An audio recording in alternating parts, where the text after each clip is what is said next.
I'm Holly, 32 years old. 6 weeks ago, I woke up from a 9-hour spinal surgery, and the first thing I saw was 73 missed calls.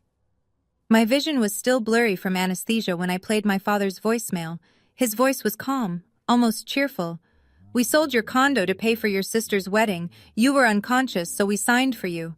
$425,000. Gone." My sister's wedding was in 3 weeks. I could barely walk. My legs felt like they belonged to someone else. But lying in that recovery room, staring at the ceiling, I made one phone call. What happened at that wedding? No one could have expected it. Before I tell you everything, if this story grabs you, take a moment to like and subscribe, but only if you genuinely want to know how this ends. Where are you watching from right now? Drop your location and local time in the comments. Now let me take you back 7 weeks, to the day I got my surgery date. I'm Holly, 32 years old, and 3 weeks ago, at my little sister's wedding, I did something that 200 people will never forget. It started with a 9-hour spine surgery. I woke up to 73 missed calls and a voicemail from my father. They had sold my condo. $425,000. While I was unconscious on the operating table, my parents forged my signature to pay for Megan's extravagant wedding. I could barely walk, but I made one phone call. And what happened next? No one saw coming. Before I continue, if you find this story worth hearing, please take a moment to like and subscribe, but only if you truly want to know what happened. Where are you watching from, and what time is it there? Drop a comment and let me know. Now, let me take you back 6 weeks, to the day I got my surgery date. 7 weeks ago, I sat in my neurologist's office and heard the words I'd been waiting 3 years to hear. "We have a surgery date. Herniated discs, L4 and L5. The pain had been my constant companion since I was 29. Some days I couldn't get out of bed. Other days I forced myself to work through it because bills don't care about your spine. Finally, relief was coming. March 15th, 9-hour procedure. 6 weeks of recovery. I called my parents that evening. My hands were shaking. Not from fear, but from something I hadn't felt in years. Hope. "Mom, I got the surgery date." "Oh, that's nice, honey." Her voice was distracted. I could hear Megan laughing in the background. "When is it?" "March 15th. I'll need someone to drive me home after." "March? Holly, that's right in the middle of wedding prep. You know Megan's getting married in April." I paused. "I know, but this surgery..." "You'll figure it out, sweetie. You always do." A muffled conversation then. "Megan needs me. We're picking out centerpieces. Talk later?" She hung up before I could respond. I sat there, phone in hand, staring at nothing. I wasn't surprised. That was the worst part. I wasn't even a little bit surprised. When I graduated college summa cum laude, my parents weren't there. Megan had an audition, a casting call for a local car dealership commercial. She didn't get the part. When I bought my condo at 27, my father's first words were, "Why didn't you help your sister instead? She needs money more than you need another investment." 32 years. I had learned not to expect anything from them. But I hadn't learned to stop hoping. Not completely. That was my mistake. Let me tell you about my sister. Megan is 28. She's been an influencer for 4 years. 12,000 followers, mostly bought. She's never held a job longer than 3 months. When she turned 21, my parents bought her a car. When I turned 21, I was working double shifts at a restaurant to pay my tuition. "Holly can take care of herself," my mother always said. "Megan needs more support." Support. That's what they called it. I called it something else. The week before my surgery, I arranged everything myself. I hired a home care aide for the first 2 weeks of recovery. I meal prepped. I set up a bed in my living room so I wouldn't have to climb stairs. Not once did my parents offer to help, but they called 3 times asking if I could contribute to the wedding fund. "It's going to be beautiful, Holly," my mother gushed during the last call. "The venue alone is $80,000, and Megan found the most gorgeous dress, $22,000, but she deserves it." "That's a lot of money, Mom." "Daniel's family is very wealthy. We can't look poor." Daniel, Megan's fiancé. I'd met him twice. He seemed nice enough, quiet, a bit naive. His parents owned a chain of regional banks. I already gave you $20,000 for the engagement party, I reminded her. That was months ago, Holly. This is different. I have surgery in 5 days. I can't. Fine. Her voice turned cold. We'll figure it out without you, like always. She hung up. Like always. I stared at my phone, then at the condo around me. 8 years of savings. 8 years of overtime and freelance gigs and skipped vacations. This place was proof that I existed without their permission. I had no idea how much that proof was about to cost me. People ask me why I cared so much about that condo. $425,000. In San Diego, that barely gets you 800 square feet. A small kitchen, 1 bedroom, a balcony the size of a yoga mat. But that condo was never about square footage. When I was 12, my father told me I wasn't the pretty one in the family. That's okay, he said, like he was being kind. You're the smart one. You'll have to work harder, but you'll be fine. Work harder. That became my religion. I worked harder in school. Scholarships covered most of college. What they didn't cover, I paid myself. I worked harder at my job, climbing from junior developer to senior engineer in 6 years. I worked harder than anyone I knew. And when I was 27, I walked into a bank and signed papers that made me a homeowner. No one helped me. No one co-signed. No one handed me a check. For the first time in my life, I had something that was entirely mine.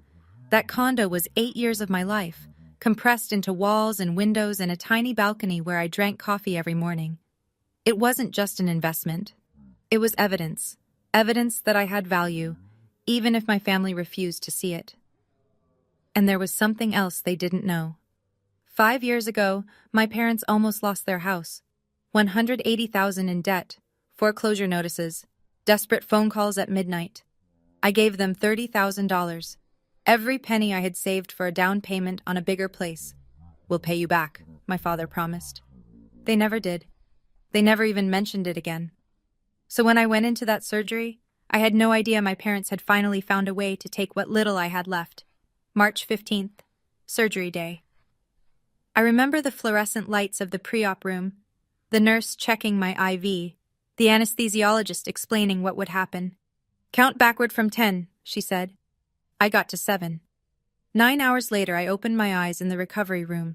Everything hurt, my back, my throat from the intubation tube. Even my eyelids felt heavy. A nurse smiled at me. Surgery went well. How do you feel? Like I got hit by a truck, I whispered. She laughed softly and handed me my phone. Your family's been calling, a lot. I squinted at the screen.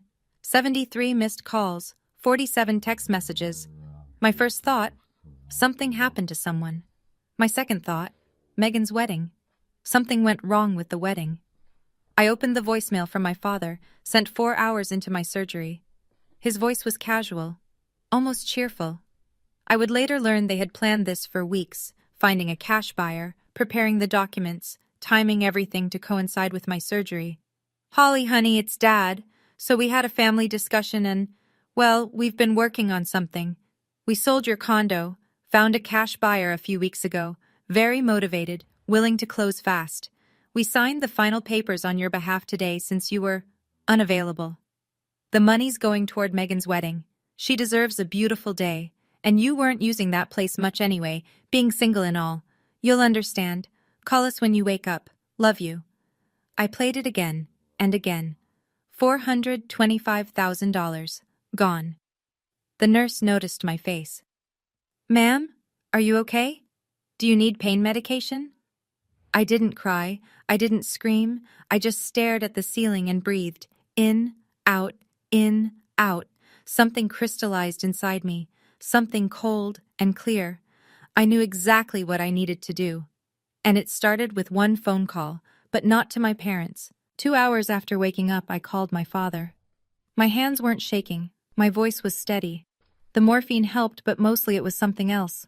A clarity that comes when you finally see people for exactly who they are. He picked up on the second ring. Holly, you're awake. How was the surgery? You sold my condo. A pause. Ah, you got my message. While I was unconscious. Well, yes, we needed to move quickly. The buyer? You forged my signature. Another pause. Longer this time. Forged is a strong word, sweetheart. We just facilitated the transaction. You would have agreed anyway. Would I? Of course. Family helps family. What Megan needed, I said slowly, was $425,000 that didn't belong to her. It's not like that. His voice shifted. Defensive. Familiar. You have a good job. You'll make it back. Megan and Daniel are starting a life together. This wedding will set them up socially. It's an investment in the family. Dad, what you did is a felony. Silence. Forgery. Fraud. Theft. I let each word land. Those are crimes. You're talking to your father like I'm a criminal? His voice rose. After everything we've done for you? All those years of feeding you, housing you? You stopped housing me when I was 18. I've paid my own way since then. This is how you repay us? Repay you for what? For selling my home while I was on an operating table? He sputtered. I heard my mother's voice in the background, sharp and panicked. Holly, you're upset. We'll talk when you're calmer. He started to hang up. Dad, I said quietly, you're going to regret this. The line went dead. He had no idea how right I was. 20 minutes later, my mother called. Holly Marie Sullivan. Her voice was ice. What did you say to your father? The truth. The truth? She laughed, a sharp, bitter sound. The truth is that we sacrificed everything for this family. And you're lying in a hospital bed threatening us? Mom, you stole my home. We borrowed it. There's a difference. You forged my signature. You sold my property. There's no borrowing involved. Stop being dramatic. Her tone shifted to wounded, the familiar pivot. Do you have any idea how stressed I've been? Planning this wedding for months. Your father's blood pressure is through the roof, and now you're making everything worse. I closed my eyes. This playbook was worn thin. Mom, I just had major spinal surgery. I can barely feel my legs. And you're telling me I'm making things worse? Megan is getting married, Holly. This is the most important day of her life. Why can't you just be happy for her? I was happy for her before she took $400,000 from me. She didn't take anything. We made a family decision. Without me. You were unavailable.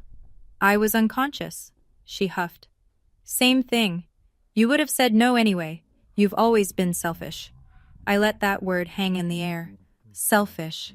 32 years of working, saving, asking for nothing, and I was the selfish one. Mom, I said softly, do you know who owns the house you're standing in right now? She paused. What? The house, where you and Dad live. Do you know who owns it? A confused laugh. We do, obviously. Are you sure? Holly, what are you talking about? You're on drugs. You're not making sense. I'll see you at the wedding, Mom. I hung up. 3 weeks. That's all I needed. The third call I made was to the only family member I trusted. Aunt Patricia picked up on the first ring. Holly, sweetheart, I heard what happened. Her voice was warm, but underneath it I heard something else. Anger. I'm so sorry. Richard called me an hour ago trying to spin some story about a family investment. I told him he was out of his mind. So you know. I know my brother is a fool, she sighed heavily. I warned him, Holly, years ago. I told him the way he treated you would come back to bite him. He didn't listen. Patricia was my father's older sister, 65, retired accountant, and the only person in my family who had ever looked at me and seen someone worth respecting. Aunt Patricia, I need your help. Anything. Can you keep a secret for 3 weeks? A pause, then. What are you planning? I told her. Not everything, just enough. The surgery recovery, the wedding timeline, the phone call I was about to make to my lawyer. When I finished, the line was quiet. Holly, her voice was careful. Are you sure? Once you do this, there's no going back. I know. They'll never forgive you. I almost laughed. Aunt Patricia, they sold my home while I was fighting for my life on an operating table. Forgiveness stopped being on the table the moment that happened. She was silent for a long moment. Then, what do you need from me? I'm going to give you an envelope. Keep it safe. If anything happens to me, if they try anything else, Bring it to the wedding. The wedding? I'll be there, but I want backup. She let out a breath. You've always been the strongest one in this family, Holly. Don't let them break you. I won't, I promised. I meant it. Now I need to tell you something I've never told anyone. In 2021, I got a phone call from an old college friend who worked at a bank. Not just any bank, the one that held my parents' mortgage. Holly, I probably shouldn't be telling you this. Her voice was low, conspiratorial. But your parents are about to lose their house. They're $180,000 in debt. Foreclosure in 60 days. $180,000. Even after the $30,000 I'd given them a year earlier, money they'd sworn was just to get back on their feet, they'd managed to dig themselves deeper. I remember sitting in my condo, staring at the wall. The same parents who never came to my graduation, who never acknowledged my achievements, who treated me like an afterthought my entire life. They were about to be homeless. I had a choice. Let them fall. Let them finally face the consequences of 30 years of financial recklessness. Let them see what life looked like without a safety net. Or I called a lawyer, a real estate attorney named Marcus Smith. I told him what I wanted to do. You want to buy your parents' debt, he said slowly, and then purchase the house, without them knowing it's you. Yes, that's unconventional. Can it be done? It could, through an LLC, anonymous ownership, legal, clean, invisible. 3 weeks later, I owned my parents' house. They thought some faceless investment company had saved them. They signed a lease to rent the home they'd lived in for 20 years, never knowing their eldest daughter was their landlord. Every month, their rent check went into my account. They had no idea. I didn't do it for revenge. Not then. I did it because, despite everything, I still loved them. I wanted them to have a home, even if they'd never given me one.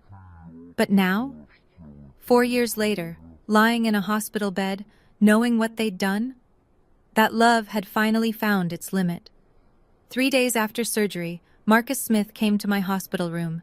He was a tall man, mid-40s, with the calm demeanor of someone who'd seen every kind of family disaster. He'd been my lawyer since the house purchase, 4 years of keeping my secret safe. I pulled the documents on your condo sale. He set a folder on my bedside table. It's worse than I thought. Tell me. They used a forged power of attorney. The signature doesn't even come close to matching yours. He showed me the paper. My signature looked like a child's imitation. The notary stamp is from a guy in Nevada who's been flagged before for rubber stamping documents without verification. Your father probably found him online. It's a federal offense, but these people exist. Can we reverse the sale? Marcus shook his head. The buyer is a third party, innocent purchaser. They had no idea the documents were fraudulent. Unwinding that sale would take years and wouldn't guarantee you get the property back. I absorbed that. $425,000. Gone. But, Marcus continued, you have options. You could file criminal charges, forgery, fraud, identity theft. Your parents could face serious prison time. What else? He paused, pulled out another document. The house. My parents' house. Your house. He met my eyes. You still own it. Free and clear. And their lease. He checked his notes. Expires on April 19th, 1 week after the wedding. I did the math. April 19th, 1 week after Megan's wedding on April 12th. So the lease expires 1 week after the wedding? Marcus nodded slowly. If you wanted to serve them with a notice to vacate, you could do it. Well, any time. They'd have 30 days from the date of notice. I stared at the ceiling. 30 days. There's something almost poetic about that timing, Marcus said carefully. For the first time since waking up from surgery, I smiled. Draft the notice, I said. I'll tell you when to serve it. 1 week before the wedding, Megan called. I was home by then, moving slowly with a cane, but moving.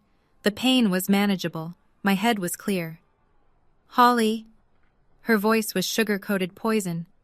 I heard you've been upsetting Mom and Dad. Have I? They said you threatened them, over some money thing. Some money thing? I laughed softly. Megan, they sold my condo, the home I bought with 8 years of savings. Right, she drew the word out. But that was a family decision. You're single, you don't need a place that big. It was 800 square feet. Still, it's not like you have a husband or kids. I let the silence stretch. Megan, did you know where the money came from? Another pause. Then too quickly. I don't get involved in the financial stuff. That's between mom and dad but you knew. I didn't. You suggested it, didn't you? The realization hit me like ice water. You told them I had the condo. You told them I was going into surgery. You knew I'd be unconscious. That's not... I just mentioned... She was stumbling now. I just said you had assets and weren't using them. It was just a suggestion. They made the decision. You pointed them at me like a weapon. You're being dramatic. Her voice hardened. You've always been jealous of me, Holly. You're 32 and alone. No one wants you. And now you're trying to ruin my wedding because you can't stand seeing me happy. I closed my eyes, breathed. I'll see you at the wedding, Megan. You better not cause a scene. I wouldn't dream of it. I hung up. She'd painted the target on my back. Now she'd get to watch the arrow fly. The next day, Megan went public. Her Instagram story appeared at 7:43 p.m. A carefully staged photo, mascara-streaked cheeks, quivering lip, sitting in what looked like a bridal boutique. The caption, "When someone in your own family is so jealous of your happiness that they try to destroy your wedding, my sister is threatening to ruin the most important day of my life. Just because she's alone and bitter doesn't mean she gets to steal my joy." Within an hour, the comments exploded. "So sorry, Queen. Don't let the haters win. Jealousy is ugly. Families should support each other. Your sister sounds toxic. Cut her off." My phone started ringing. Aunts, uncles, cousins, my mother's friends. "Holly, how could you? Megan is devastated. Why are you doing this to your family?" Not one person asked for my side. Not one person questioned the narrative. I didn't respond to any of it. Instead, I screenshotted everything. The post, the comments, the private messages from relatives calling me selfish, jealous, pathetic. Every single word. My cousin David called, trying to play mediator. "Holly, can't you just apologize for the family's sake?" "Apologize for what?" "For whatever you did to upset Megan." "David, they sold my home while I was in surgery. They forged my signature." Silence.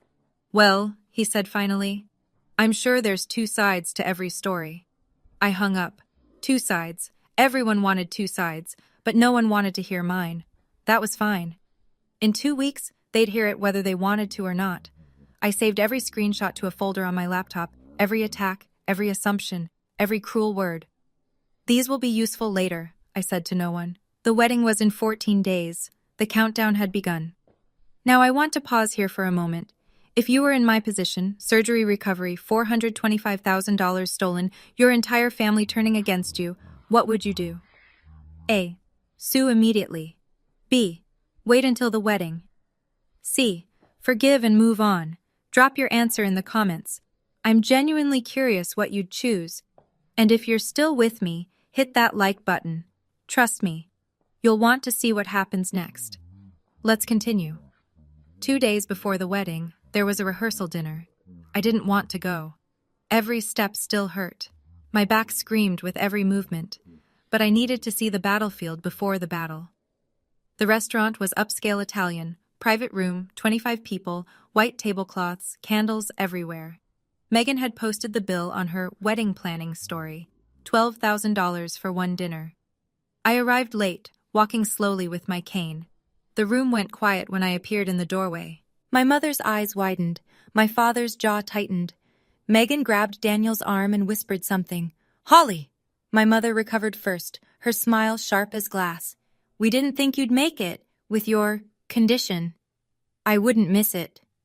I made my way to an empty seat at the far end of the table. Every step deliberate. Every face watching. My father stood to make a toast. "Tonight, we celebrate family." He raised his glass, avoiding my eyes. "We celebrate sacrifice. Everything we've done for our children." Megan beamed. This wedding represents our family's love and commitment. Many people contributed to make it possible. His gaze flickered to me for just a second. Family takes care of family. I raised my glass with everyone else, said nothing. But Daniel, the groom, was looking at me strangely, curiously, like he was trying to solve a puzzle. Megan leaned over and kissed his cheek, pulling his attention back. At the end of the night, as people gathered their coats, Megan approached me. "I'm surprised you came." Her smile didn't reach her eyes. "I have a gift for you," I said, "for the wedding." "A gift?" Suspicion flickered across her face. "Something special. You'll see on Saturday." I walked out before she could respond. My back was on fire, but it was worth it. April 12th, wedding day. The venue was a 5-star hotel with a garden courtyard, the kind of place where money whispers from every flower arrangement. White roses cascaded from iron archways, crystal chandeliers hung from temporary pavilions. A string quartet played Pachelbel. 200 guests. Megan had insisted on 200. "Anything less looks cheap," she'd told our mother. 200 people to witness the perfect wedding paid for with stolen money. I arrived with Aunt Patricia. She wore a navy blazer. I wore a simple navy dress. A coincidence. Or maybe not. Either way, we looked like a team. We were. "Ready?" she murmured as we walked through the garden entrance. "Yes." In my small clutch purse, a manila envelope containing documents that would change everything. The ceremony seating was arranged in curved rows, facing a flower-draped altar. I took a seat in the very last row, the furthest point from the family. Patricia sat beside me. I saw my parents in the front row, my mother in champagne silk, dabbing at her eyes already, my father in a tuxedo that probably cost more than my first car, and Megan, walking down the aisle in $22,000 of white lace, a veil trailing behind her like a cloud. She looked beautiful. She looked triumphant. As she passed my row, her eyes found mine. A small, satisfied smile crossed her lips. I smiled back. Daniel waited at the altar, nervous and hopeful. He had no idea what his bride really was, what his new family had done. The officiant began the ceremony. When he reached the part about objections, "Speak now or forever hold your peace," several heads turned toward me. I didn't move. Megan's smile grew wider. "Not yet," I thought. "Not here. Your moment will come at the reception. In front of everyone. Where it belongs." The ceremony was beautiful. I'll give them that. Vows were exchanged. Rings were placed. Daniel kissed his bride while 200 people applauded. My mother wept. My father beamed, the picture of proud parents. I watched from the back row, my face neutral, my heart steady. Patricia squeezed my hand once. After the ceremony, guests migrated to the reception tent, a massive white structure with chandeliers, round tables draped in ivory, a dance floor that could hold 50 people. The head table was elevated on a small platform, bride and groom in the center, parents flanking them, a throne for the royal family. I found my seat, table 14, near the kitchen entrance, the table for relatives no one wanted to talk to, my companions, a great-uncle with hearing aids, a second cousin who was clearly drunk already, and Aunt Patricia, who had requested to sit with me. "They put you in Siberia," Patricia muttered. I expected nothing less. Dinner was served, filet mignon and lobster tail, $300 bottles of wine, a wedding cake that looked like an architectural monument. Megan laughed at the head table, her hand constantly touching Daniel's arm, claiming him, displaying him. My father tapped his glass. The room quieted. "Before we get to the toasts," he announced, "I want to say a few words about this incredible day."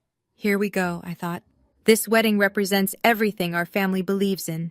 Sacrifice, unity, love. He paused, his chest puffing out. Many people made this possible. Our wonderful daughter Megan, our new son Daniel and his generous family. And his eyes swept the room, landing on me briefly.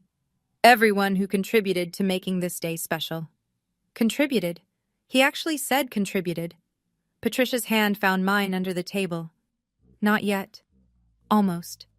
My father continued his speech, his voice swelling with self-congratulation. Raising two daughters has been the greatest privilege of my life. Megan, he turned to her, eyes glistening. You have always been the light of this family. Your kindness, your grace, your beauty, inside and out. Megan dabbed at her eyes with a monogrammed napkin. And Holly, he paused. The room seemed to hold its breath. Holly is also here today, and we're grateful for her contributions. A few awkward chuckles. In fact, he raised his glass. I think Holly should say a few words. Come up here, sweetheart. Give your sister a toast. The room turned to look at me. I saw my mother's face, frozen smile, warning in her eyes. Don't make a scene. I saw Megan's face, triumph masking fear. She thought she'd won. I saw 200 faces waiting, expecting either awkward acceptance or dramatic refusal. I reached for my cane. Slowly, carefully, I stood. The walk to the front of the room took forever. Each step deliberate, each face watching. My cane tapped against the polished floor, a metronome counting down to detonation. I climbed the 2 steps to the platform. My father handed me the microphone, his smile tight. Don't be long, he whispered. I turned to face the crowd. 200 people. Crystal chandeliers, flower arrangements worth more than most people's monthly rent, and a microphone in my hand. I looked at Megan. She was gripping Daniel's hand so hard her knuckles were white. Thank you, Dad, I said into the microphone. You're right. I have contributed to this wedding. Quite a lot, actually. The room was silent. Let me tell you exactly how much. 6 weeks ago, I began, my voice steady. I had major spinal surgery, 9 hours on the operating table. A few sympathetic murmurs from the crowd. While I was unconscious, while doctors were literally cutting into my spine, my parents made a decision. They sold my condo. The murmuring stopped. $425,000. My home. 8 years of savings. They forged my signature on a power of attorney and sold it without my knowledge or consent. My father stepped forward. Holly, this isn't... Don't! I didn't raise my voice, but he stopped. You had your speech. This is mine. I pulled the envelope from my purse. I have the documents, the forged signature that doesn't match mine, the fraudulent power of attorney, all of it. Gasps rippled through the crowd. Guests looked at each other, confused, horrified. But that's not why I'm here. I met Megan's eyes. I'm not here to ruin your wedding. I'm here to give you a gift. I pulled out a second document. This is the deed to 247 Maple Drive, my parents' house, the house they've lived in for 20 years. My mother stood up. What does that have to do with... In 2021, when you were about to lose that house to foreclosure, someone bought it. An anonymous investor, you thought. You've been paying rent to them ever since. I let the silence stretch. That investor was me. My mother's face went white. My father grabbed the edge of the table. I own your house, I said quietly. I've owned it for 4 years. And your lease? It expires in exactly 30 days from today, if I choose to send the notice. The room erupted. Voices, gasps, chairs scraping. And Megan, finally, looked afraid. The next 60 seconds were chaos. My father lunged toward me. You're lying! That's impossible! It's public record, Dad. You can check it yourself. My mother was hyperventilating. How could you? Why would you? I saved your house because I loved you. I let those words land. Even though you never loved me back. From the back of the tent, a figure approached. Marcus Smith, in a crisp gray suit, carrying a leather briefcase. Who is that? My father demanded. My attorney. I stepped aside to let Marcus join me on the platform. He's here to verify everything I've said. Marcus addressed the crowd with professional calm. I'm Marcus Smith, real estate attorney. I can confirm that Holly Sullivan is the legal owner of the property at 247 Maple Drive. I can also confirm that the power of attorney used to sell her condominium was fraudulent. My client has grounds for criminal prosecution. The room was dead silent. Then Daniel stood up. Wait. His voice was shaking. The money for this wedding, the $300,000 your parents contributed. He looked at my mother. That was from Holly's condo? My mother couldn't meet his eyes. You paid for our wedding with stolen money? Daniel's voice rose. You told me it was savings, a family trust. Megan grabbed his arm. Daniel, baby, it's complicated. Complicated? He pulled away from her. Did you know? She opened her mouth, closed it. Her silence was answer enough. Daniel's parents rose from their seats. His mother's face was stone. We need to speak with you, she said to Megan. Right now. The string quartet had stopped playing. Servers stood frozen with champagne bottles. 200 guests watched the most expensive wedding they'd ever attended collapse in real time. And I hadn't raised my voice once. Daniel walked off the platform. Megan stumbled after him in her $22,000 dress, nearly tripping on the hem. Daniel, please, let me explain. He spun around. Explain what? That your family stole from your own sister to pay for this? He gestured at the tent, the flowers, the champagne towers. That you knew and said nothing? I didn't. I thought... You thought what? That it was fine because Holly was unconscious? Megan started to cry. Real tears this time, mascara streaking down her cheeks. I watched from the platform. I didn't feel triumph. I didn't feel satisfaction. I just felt tired. Daniel's mother approached Megan with the careful precision of a surgeon. We need to discuss some things, dear, privately. Mrs. Whitmore, please. Now. They disappeared into a side room. Daniel followed. The door closed with a decisive click. At my feet, my mother was still sitting at the head table, staring at nothing. My father paced like a caged animal, muttering about lawyers and betrayal. Aunt Patricia appeared at my side. It's done, she said quietly. Not quite. I looked at the crowd, the shocked faces, the whispered conversations, the phones recording everything. But close! I picked up the microphone one last time. I want to be clear about something. I didn't do this for revenge. I did it because the truth deserves to be told. And because... My voice caught, just for a moment. Because I deserve to be treated like a human being. I set down the microphone and walked off the platform. The crowd parted for me like water. No one tried to stop me. No one said a word. Outside, the spring air was cool and clean. It was over. Almost. Now, if you thought that was the end, you'd be wrong. What happened after the wedding, what Daniel discovered about Megan, changed everything. Before I tell you the rest, if you haven't subscribed yet, this is your moment. Hit that button. I promise you, the next part will shock you even more than what you've already heard. Drop a comment. What do you think Daniel did next? Now, let me finish this story. I didn't leave the venue right away.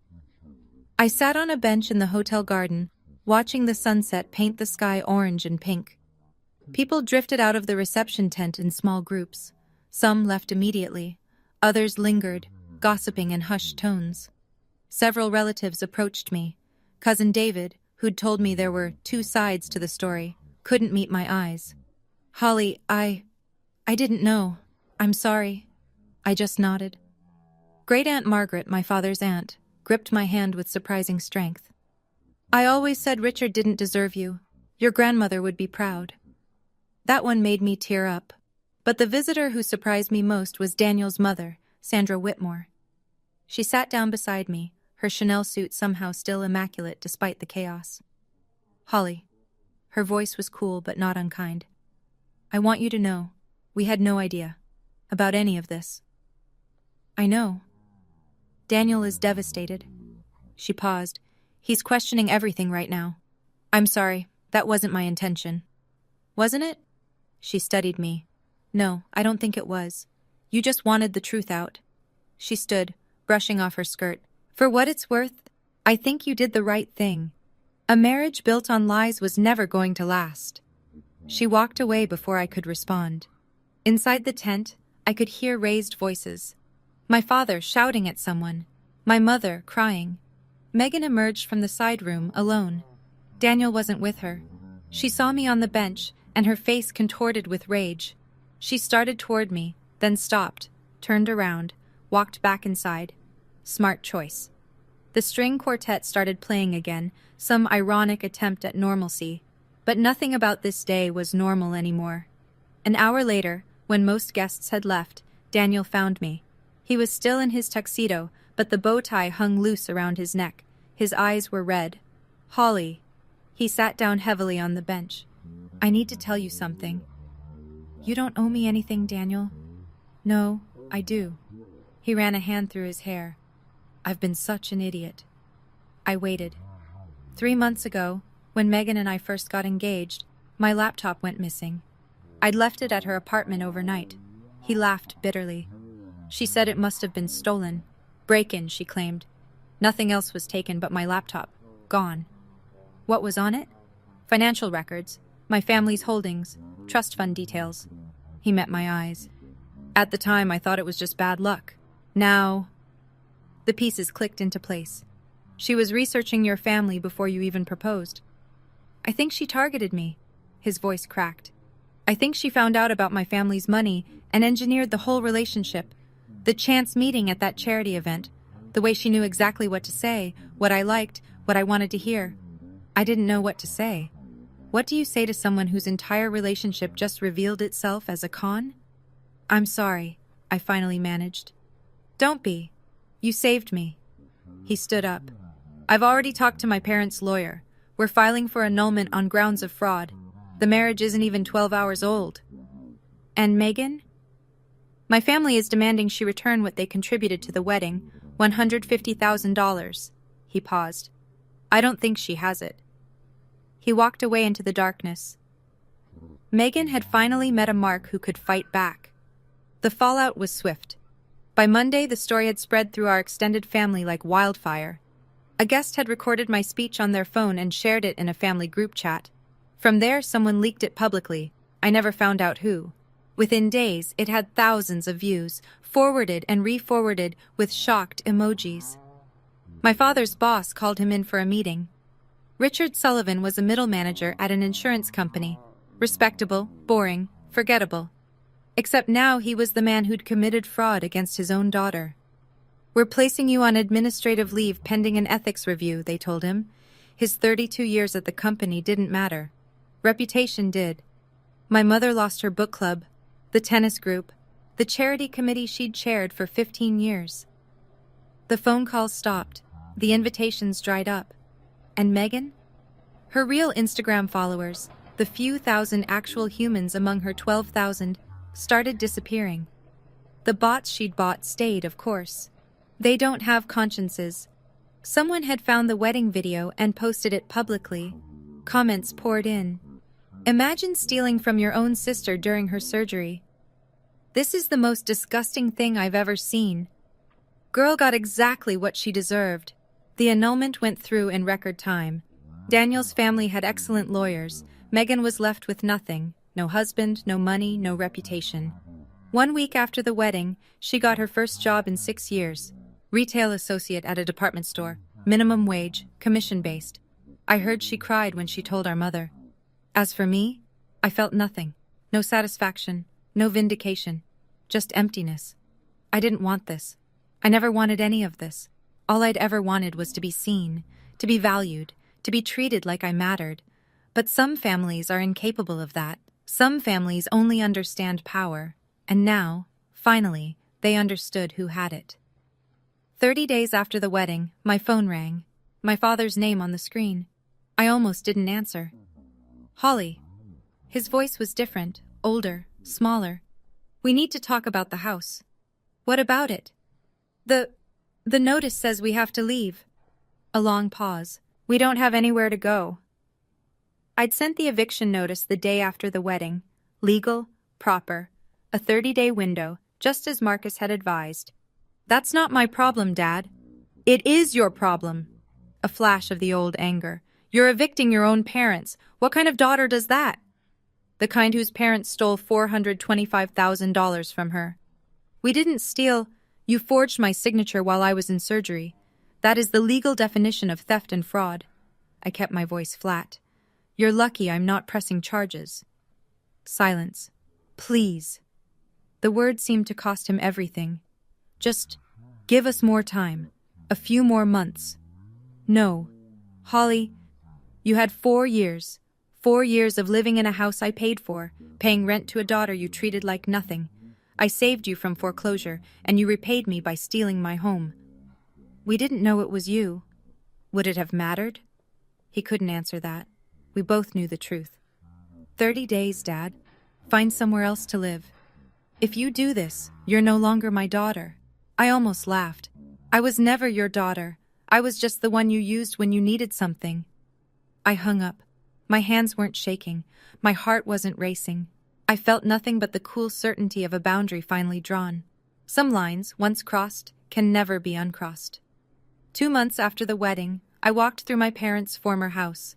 They'd moved out 3 days prior, a small apartment in a suburb 30 miles away. They'd taken everything they could fit. The house echoed with emptiness. I stood in the living room where I'd spent my childhood, the spot where the Christmas tree always went, the window seat where I'd read hundreds of books, the staircase I'd climbed thousands of times. Aunt Patricia stood beside me.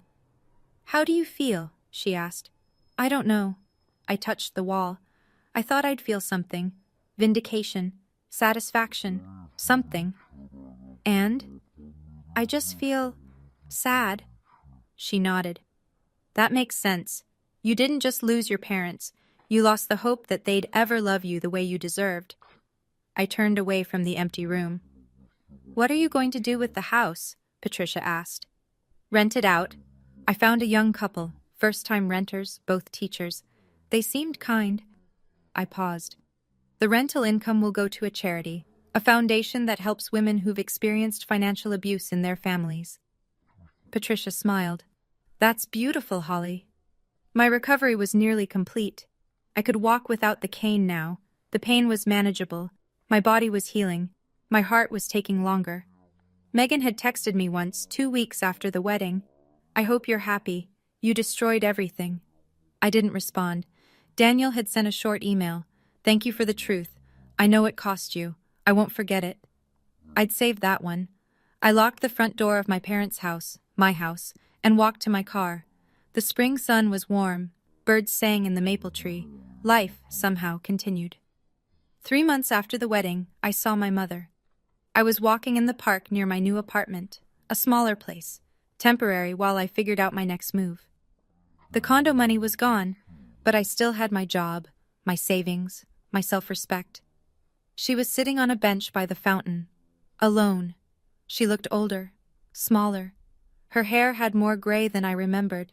Her clothes were less polished, a simple cardigan instead of the tailored blazers she'd always worn. Our eyes met. For a long moment, neither of us moved. Then I walked over. I don't know why. Maybe closure. Maybe curiosity. Maybe some small, stubborn part of me still hoped. I sat down, leaving space between us. She stared straight ahead. "I didn't expect to see you here." "I live nearby now." Silence. The fountain burbled. Children laughed somewhere in the distance. Are you okay?" She finally turned to look at me. Her eyes were red-rimmed, tired. "I'm okay. Holly," her voice cracked. "I never meant. I didn't want." I waited. Part of me desperately wanted an apology, a real one, something that acknowledged the decades of neglect, the theft, the betrayal. But she just shook her head and looked away. "You should go home, Mom. It's getting cold." She nodded slowly, rose from the bench, paused. "I wish," she started. "I know."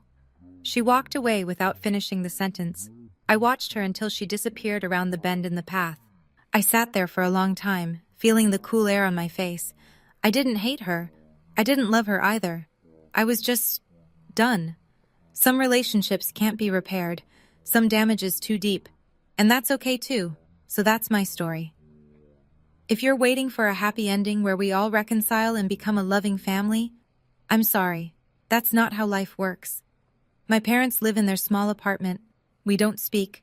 I hear updates from Aunt Patricia sometimes, but I've stopped asking. Megan is still working retail. She's been in therapy, Patricia tells me. Whether that helps, I don't know. I hope it does. Not for her sake, for the sake of whoever she becomes next. Daniel remarried 2 years later. A teacher from Connecticut. They have a baby now. He sent me a birth announcement. I thought that was kind. And me? I'm 34 now. I bought a new place last year. Smaller than the condo, but mine. Every brick, every floorboard, every window belongs to me because I earned it. Again.